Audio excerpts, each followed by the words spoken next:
ایران سالهاست که در سکوت و زیر فشارهای تحریم‌ها برنامه هسته‌ای خودش رو پیش میبره. از نتنز گرفته تا فردو، از ساخت سانتریفیوژهای نسل جدید تا انبار اورانیوم غنی شده. حالا اما در عرض چند ساعت یکی از بزرگترین پروژه‌های هسته‌ای منطقه تقریبا نابود شده. با حمله دقیق و بی‌سابقه، آمریکا تأسیسات کلیدی ایران رو هدف قرار داده. آیا ایران واقعا متوقف میشه یا برای مدتی عقب نشینی کرده؟ اما سوال اصلی اینجاست: چرا مرکز هسته‌ای ایران هدف قرار گرفت؟ در سالهای اخیر گزارش‌های نگران کننده‌ای منتشر شد. برخی از منابع گفتند سطح غنیسازی اورانیوم در ایران به بیش از 60% رسیده، یعنی فقط یک قدم تا سطح تسلیحاتی. همزمان مذاکرات برجام در بنبست قرار گرفته بود.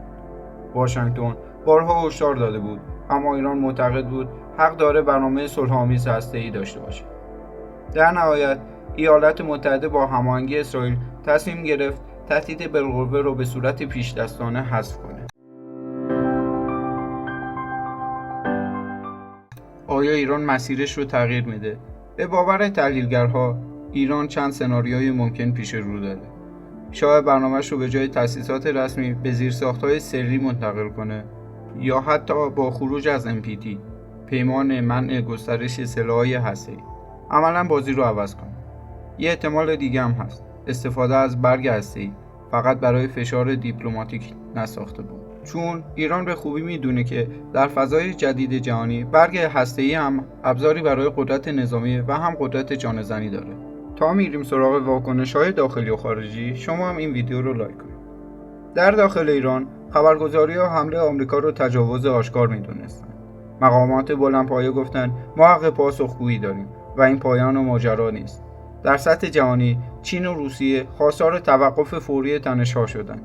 اروپا نگران موج جدیدی از بحران‌ها در منطقه است، مخصوصاً با خاطر تلخ جنگ اوکراین و کمبود انرژی، چون که اختلاف‌ها در حال شکل‌گیری دوباره و این یعنی ممکنه تنش محدود به بحران منطقه‌ای تبدیل بشه. و آخرین و مهمترین بخش، واکنش مردم در ایران چه بود؟ پس از اعلام خبر نابودی مراکز هسته‌ای، ایران وارد فضای پرتنشی شد، مخصوصاً در فضای مجازی. سه موج متفاوت از واکنش‌ها میان مردم شکل گرفت. گروه اول با نگرانی از تکرار روزهای جنگ به دنبال امنیت بودند.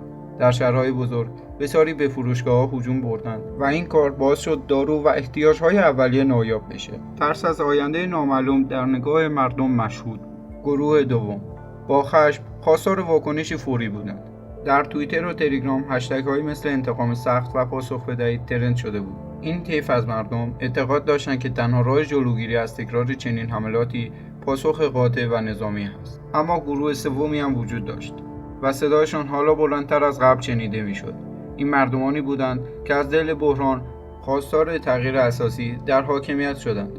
آنها معتقد بودند سیاست‌های هسته‌ای، منطقه‌ای و تقابل نظام کشور را به نقطه خطرناک رسانده. این گروه با شعار زن زندگی آزادی خواستار تغییر حکومت بود. برای این گروه حمله اخیر نه فقط یک فاجعه، بلکه نشانه‌ای از پایان یک حکومت بود و شاید آغاز یک مطلب بزرگتر: تغییر مسیر و تغییر نظام. اگه بخوایم ویدیو رو جمع‌بندی کنیم، برنامه هسته‌ای ایران فقط یک پروژه علمی نیست. برای جمهوری اسلامی این یک ابزار استراتژیکه برای بازآوردگی، قدرت‌نمایی و تضمین بقا. با اینکه الان سکوتی نسبی برقرار شده، اما خیلی‌ها میگن این سکوت قبل طوفانه. شاید ایران فعلا متوقف شده باشه، اما نه برای همیشه.